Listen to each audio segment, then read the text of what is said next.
Hi, this is Siofra's Magic Alcove, and I'm Siofra Bradigan. Today we're going to talk about psychic vampires. This is part of some of the videos I've done on psychic self-defense, cutting cords, etc. And certainly feel free to check those videos out for more ideas on how to protect yourself and so forth. But it seems like it's a good idea to start talking about it as a subject in its own right. And when people think of vampires, usually the first thing that comes to mind is the movies and stories and whatnot that are out there that have vampires being these very tragic and um, hungry creatures of the night, as it were. And there's a lot of different kinds of vampires. Psychic vampirism is the main subject of this talk, but there are lifestyle vampires who have decided that they want to live like they think vampires would live, meaning not going out during the day, staying away from the sun, actually consuming blood products, putting blackout curtains and stuff like that on their windows to keep the sun out, etc. People have some interesting fantasies that they like to go with, and they make some interesting choices. Certainly not a choice I would make, but and they may or may not be psychic vampires. But when it comes to the real psychic vampires, there's a few types. There's the one that doesn't realize that that's what they're doing, that they're just sort of randomly sucking energy off of other people. And then there are those that are conscious of the actions that they're taking. And of those that are conscious, they're the ones that don't care whether they have permission or not. And then there are those that want to get permission from you in order to do it. My recommendation, neither kind is good in particular. Um, from what I've read, and I'm currently actually doing research on the subject, which is interesting in itself,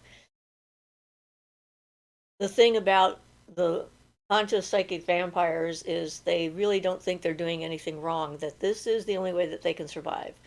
They have to feed off of life forces of other people in order to be able to, not get sick and die, to have vitality and so forth.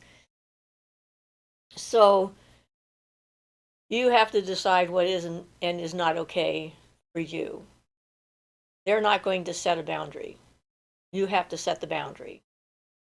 We had an encounter with one here locally in town who is of the type who says she wants to have permission and doesn't feed off other people without permission. She wanted to look into the idea of joining our circle at the time, and I ended up being the one who went to pick her up to bring her here. And she spent pretty much the whole time she was here trying to passively feed on us, which I put a stop to, and trying to explain how what she did was so much like what we did, which, in my opinion, it is not. The way we see things, witches, pagans, me, there's energy, life force available everywhere, all over. It's not hiding somewhere. You don't have to work really hard to get it. Just by being alive and breathing, you're going to be getting some of it, because that's just sort of the way that works. If you need to focus on doing it, you can do the grounding exercises, bring energy up from the earth. You can do breathing exercises, bring energy from the air. You can do meditational exercises, bring energy from the universal life force. And this notion that only a human's life force is something that will sustain them is a definition with no basis and no meaning, because everything that exists is part of the entire life force. We'll leave it at that for now as far as that part goes. But, when I get into the other, when I finish doing the research I'm doing and we have a more complete subject for that, we'll get into more of those details. But for the purposes of trying to protect yourself from and how to identify that this might be happening to you, this is what this video is going to focus on.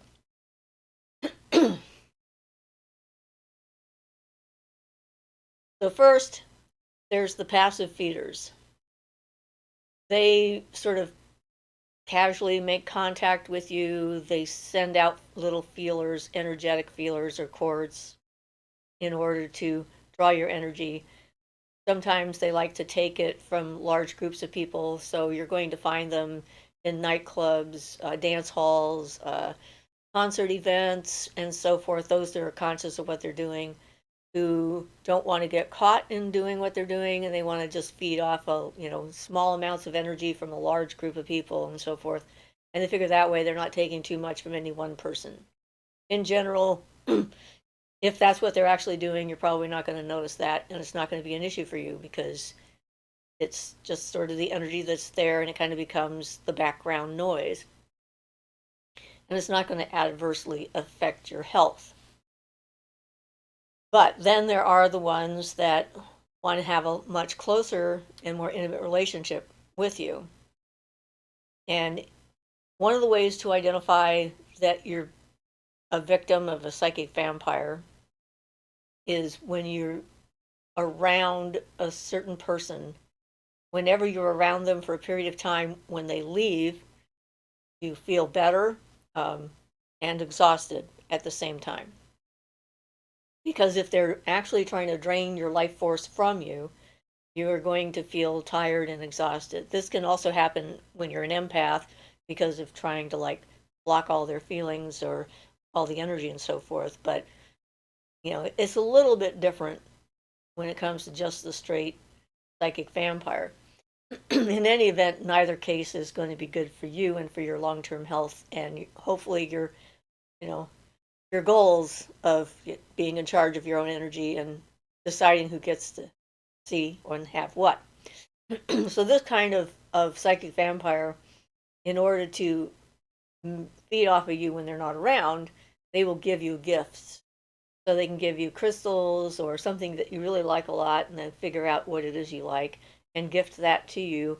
And they have already made a strong connection with that gift, and therefore they can use that as an access point in order to get into your energy field and to feed off of you. They might do that while you're sleeping or being busy doing other things.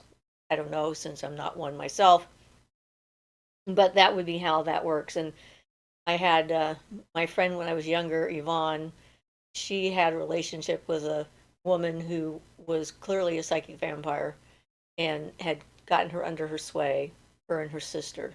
And they were the ones that were into the Satanic Bible by Anton LaVey and etc.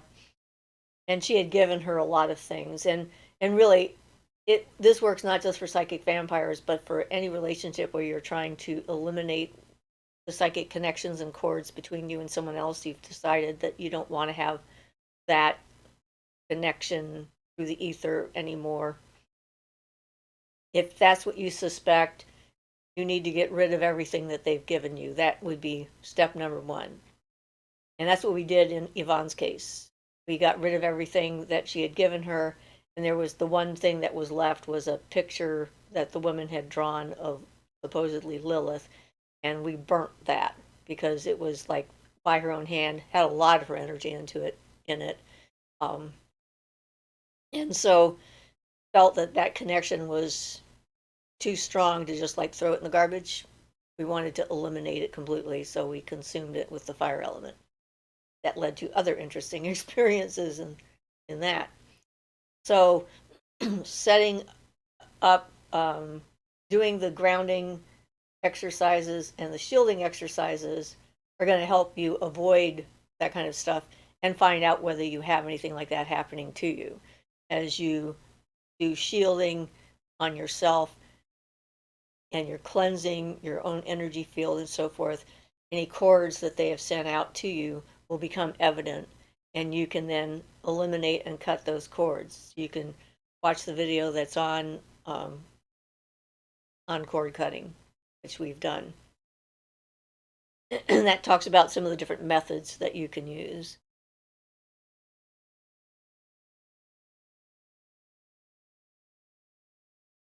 If you get intimately involved with a psychic vampire, it becomes more problematic because once you've exchanged that kind of intimate relations with someone, access to your energy field is much more available. Yeah, anytime you make a close intimate connection with another human being, you are opening up pathways between your aura and theirs where energy is exchanged. Otherwise, it can't really be a true intimate experience. You have to be open and available in order to enjoy the experience, in order to have a deepening meeting of the souls or whatever, however you want to describe it. And it's not that all chords are bad, because obviously, if you have someone in your life that you trust and who is important to you, and they feel the same way about you, and it's a mutually respectful relationship and beneficial relationship, then having chords between you is normal. You have a chord between you and any, if you have a child, there will be a natural chord between you and the child. So it's not that chords are bad on their own.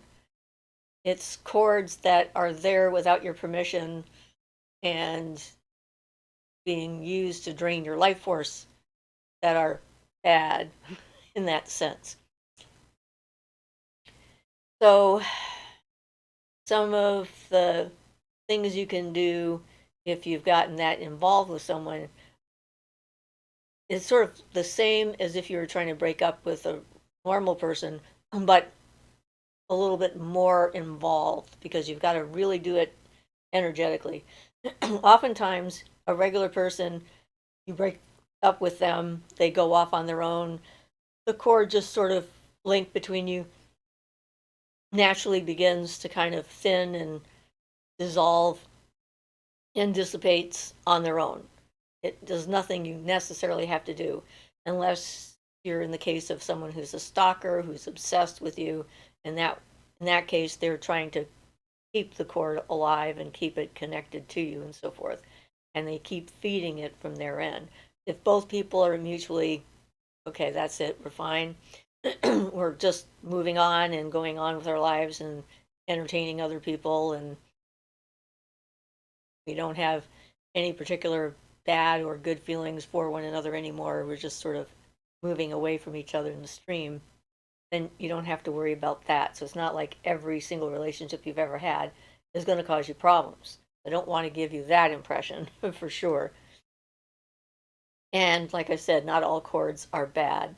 The chords that you connect with the life around you, nature experiences and so forth that you have, interactions with animals, there's chords attached to those.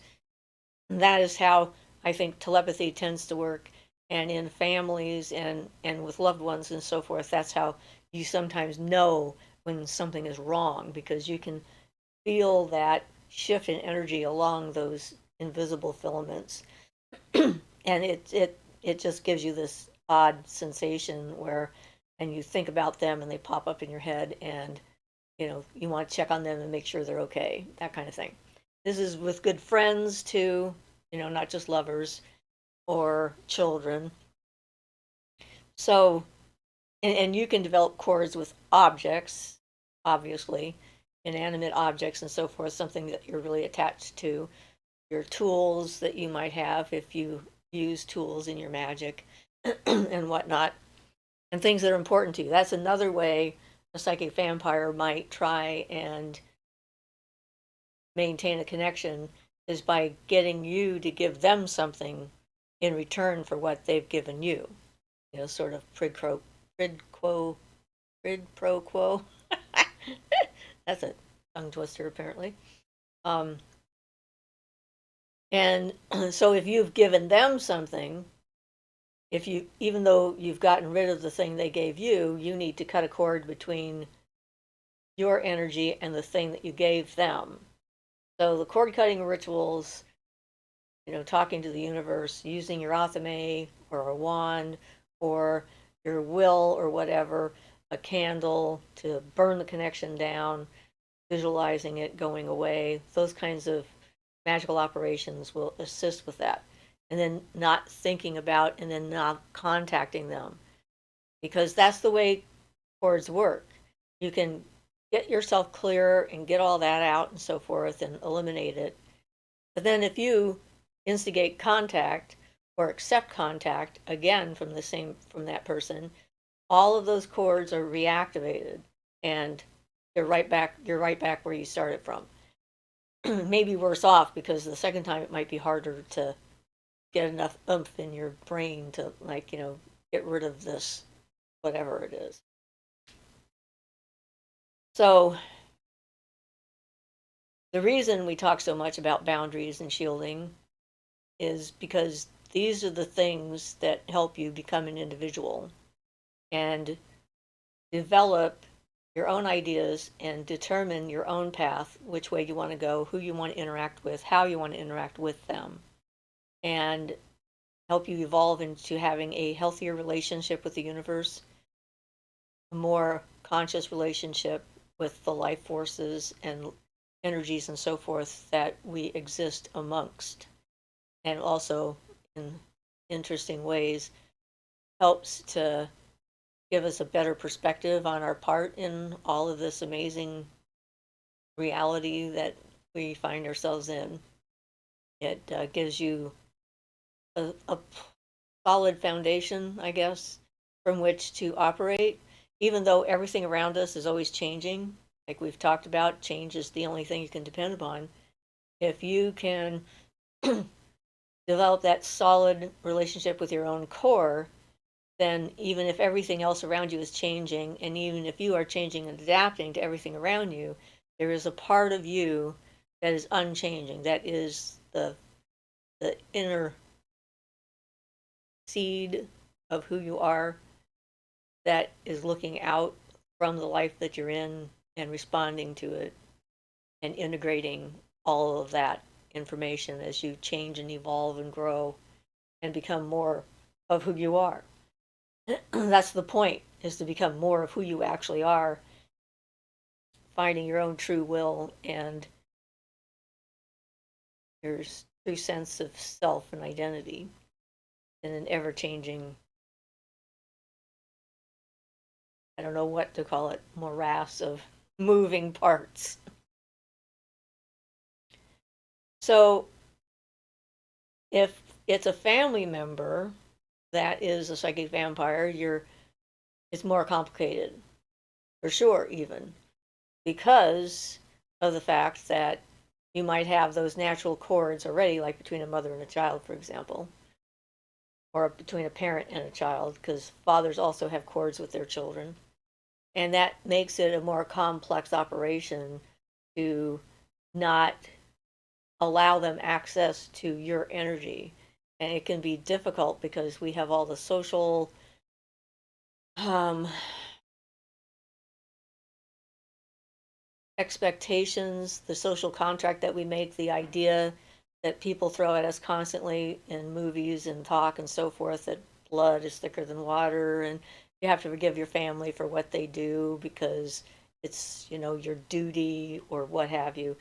They deserve your respect regardless of how they act. You need to forgive them their past mistakes.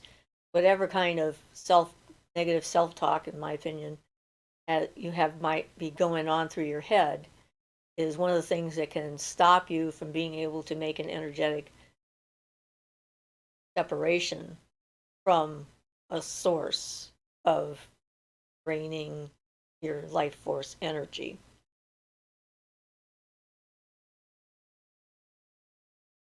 Sort of interesting that in general, real psychic vampires don't care much for witches because, and healers especially, because the first thing we want to do is fix what we see as broken.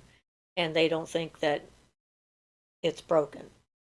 They think that what they need and how they are is just their nature, which I disagree with because you can decide and change, just like you can change your diet, you can change your habits, you can change your sleep schedule. You just have to put the energy into it and the effort into it, and it can work. Just this is like the easy way. Um, some of the cords can get pretty draining, thick drainage cords. There was that one massage therapist that was here that I did an astral healing in one of my distance healing videos.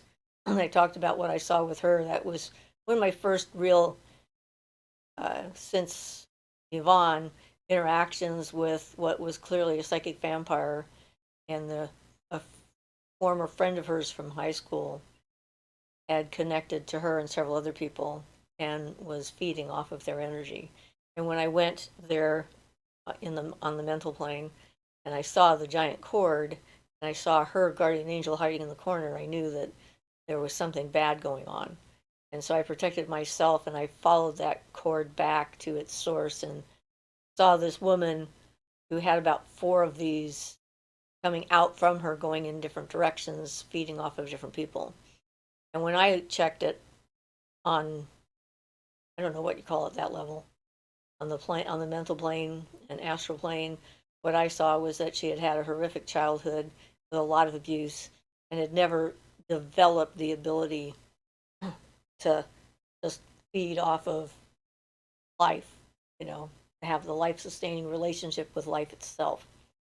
And so I cut off the cords for the other three people who I did not know and got her all sealed up and then gave her a grounding cord to the earth and connected that energy source directly to her and made sure that it would last for a period of time and hoped that she would learn how to use it since I didn't know her and had no way of, finding her or anything like that. Sometimes there's things that you do on the other planes and you never know for sure exactly how that panned out, what exactly happened later. Weirdly enough, the woman who asked me to do that for her never would call me back so I could tell her what I found. I was like disappointed that she did not want me to tell her what had happened because I think she thought I thought she was just crazy and I was going to tell her that because unless I go and see it for myself in person, I don't know for sure if the person's just, in their head and imagining things and creating things out of their own cloth and projecting it onto other people, and it's not actually happening on the other planes, but in her case it definitely was. So yeah,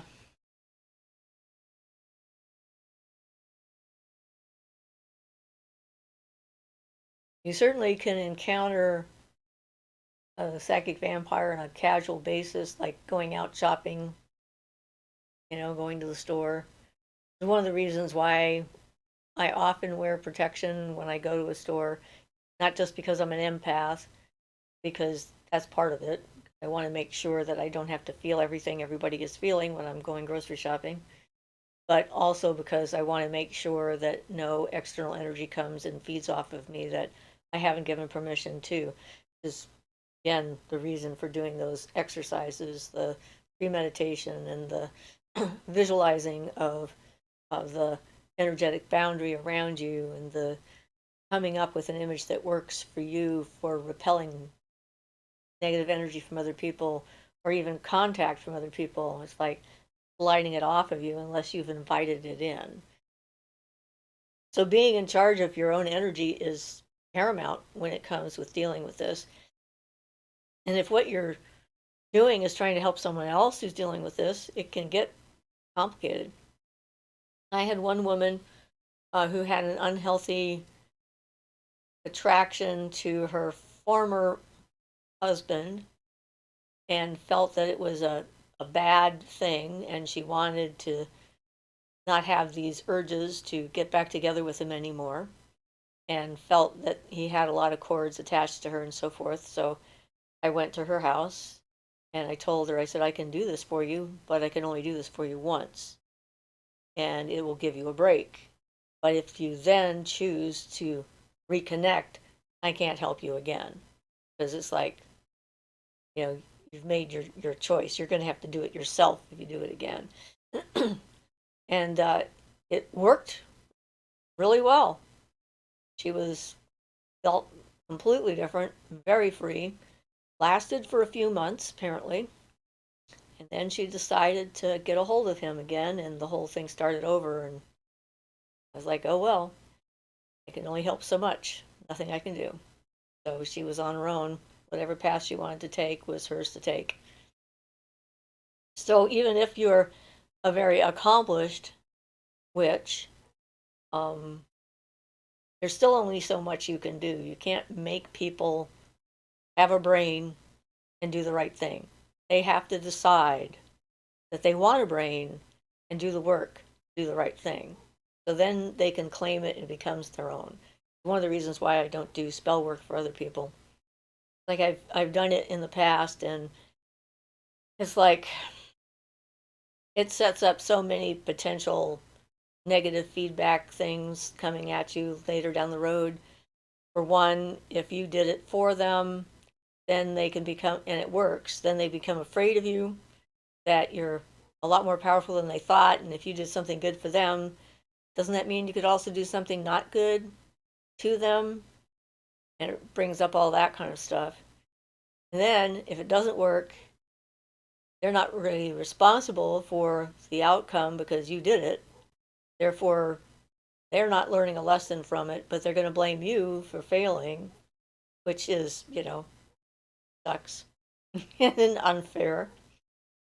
And I figured that out pretty early on when I was doing tarot readings, because people were looking for answers and wanted me to tell them what to do. And I started thinking about, what does that mean? If I become the authority and I tell people what to do, and then what are the consequences for me? What am I taking on? What am I responsible for? What are they responsible for? How is this going to actually help them? And I decided it's really not of much help at all, unless I'm trying to feed my own ego and make myself feel all powerful and get a lot of, patting on the back kind of thing for how great I am and how great a fantastic a witch I am, etc. Like, yeah, I know what I can do. If I need to do it, I can. And the world becomes a little more complicated, I think, with the internet, because so many people are sending out so many messages across the airwaves of, to each other, and are able to connect with people ordinarily they never would have met in real life. And so that sort of has complicated this entire issue, because I think there's a definite potential for someone you've never met in person but have interacted with only on the internet to end up sending feeding cords to you as well. So we certainly see it happen in the physical level, where someone is wooed by a stranger who's lying to them, and they get very attached to this person, and they think that they know who they are, and they think that this person understands them and knows who they are, and preying on their weakness or their desire to have a connection with someone because they're lonely. And then they start sucking money out of the relationship, and the person sends that to them because that's kind of how they've evolved in that relationship to make that connection. And that is, in my opinion, a form of vampirism, because they're like leeches, just sucking the life and monetary blood out of their victims and not caring for the consequences. And they undoubtedly have their own rationalizations, since my first husband was a sociopath, and he told me about what a sociopathic rationalization is. Basically, if you fall for their scam, um, you deserve to get taken because you should have known better and it's your own fault. So they don't take any actual personal responsibility for what they're doing. It's all on you. So I guess looking at it that, if it's all on you, this is what you can do to take it back and have it be um, your responsibility to take care of yourself. Life is complicated. There's no doubt about it. It's not simple, straightforward. There's not one way of doing anything. There's not one answer to any question. So much is going to depend upon your own circumstances. But hopefully this short video will give you an idea of some of the ways in which those connections can be made, and some ways that you can sever those connections, because the vampire is not going to sever them voluntarily. Even if they say they will, they're not going to do it voluntarily. Um, Once they find a good source of energy, they're reluctant to let it go. So anyway, I hope this helps the person who was asking the question give more information on it and maybe ideas of what sort of videos of mine to watch in order to help herself, himself, friends, whoever the question was about, and have a plan of action. So to recap, disengage completely, social media, um, casual contact, phone calls. Try not to talk about them because talking about them could reactivate the link. Shore up your own defenses. Get rid of anything that they've given you. Separate yourself from anything you've given them energetically. Do a ritual to separate yourself from that energy. Be conscious of your own energy and what's happening to it. So, yeah.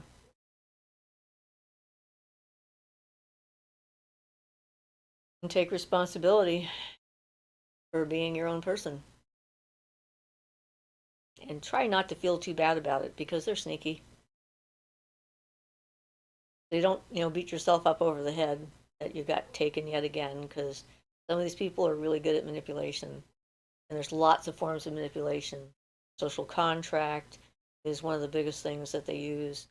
The expected behavior that you were raised to believe in, no matter what that might be, and wanting to be polite and not hurting other people's feelings, etc., etc. So evaluate those things too and look at them in yourself and see how they might be harming you and not being healthy and taking care of you and your essential self and spirit. So I guess that's it. Hope everybody's having themselves a fabulous time. Hope everyone in Florida is safe, at least as many people as possible. Um, I'm sorry that disasters happen and we have to figure out how to survive them. But blessed be everybody. This is Siofra's Magic Alcove, and I'm Siofra Bradigan.